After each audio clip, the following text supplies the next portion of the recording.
இன்றைக்கி ஜோ கிச்சனில் தேங்காய் மாவு கோகோனட் ஃப்ளவர் எப்படி செய்கிறதுன்னு பார்க்கலாம். இந்த கோகோனட் ஃப்ளவர் வேறு, கோகோனட் பவுடர் வேறு. இந்த கோகோனட் ஃப்ளவர் தேங்காய் மாவு செய்கிறதுக்கு ஒரே ஒரு இன்க்ரீடியண்ட்டு தான்.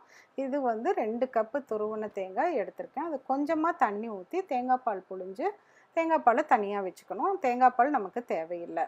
இதில் வர சக்கையை தான் நம்ம யூஸ் பண்ணி தேங்காய் மாவு கோகோனட் ஃப்ளவர் வந்து செய்ய போகிறோம்.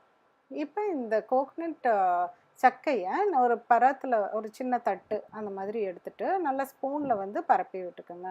இப்போ வந்து இதை நம்ம ஹீட் பண்ணணும். ஹீட் பண்ணி ட்ரை பண்ண போகிறோம். அப்படியே டைரெக்டாக ஹீட் பண்ணால் அது ரொம்ப செவந்து கலர்லாம் மாறிடும். அதனால அது மாதிரி பண்ணாமல் ஒரு தோசைக்கல்லை சூடு பண்ணி அது மேலே அந்த தட்டை அப்படியே வச்சா போதும். இடையில ஒரு 2 தடவை 3 தடவை இப்படி கிளறி விட்டால் போதும். கொஞ்சம் நேரத்துலையே பாருங்கள், இப்படி உதுந்து உதுந்து நல்லா பொடி பொடியாக ஆயிரும். நல்லா வந்து டிஃப்ரென்ஸ் வந்து தெரியும் ட்ரை ஆக ஆக. இது கொஞ்சம் கூல் ஆனதுக்கப்புறம் நல்லா உதிரியாக அப்படி இருக்கும். இதை ஒரு மிக்ஸி ஜாரில் போட்டு இன்னும் கொஞ்சம் பவுடர் மாதிரி ஆக்கிக்கணும். அவ்வளோதான், நம்மளுக்கு கோகோனட் ஃப்ளவர் தேங்காய் மாவு கிடச்சிருச்சு. இதை யூஸ் பண்ணி நிறையா ரெசிபி பண்ணுவோம். இதை கொஞ்சமாக தான் யூஸ் பண்ண தேவையாக இருக்கும். இது ஒரு 2 கப்பு போட்டதுக்கு எனக்கு ஒரு அரை கப்புக்கும் கொஞ்சம் கம்மியாகவே தான் வந்திருக்கு. பட் அதுவே வந்து நம்மளுக்கு போதுமானதாக இருக்கும். நிறையா வேணும்னா நிறையா போட்டு செஞ்சு வச்சுக்கலாம்.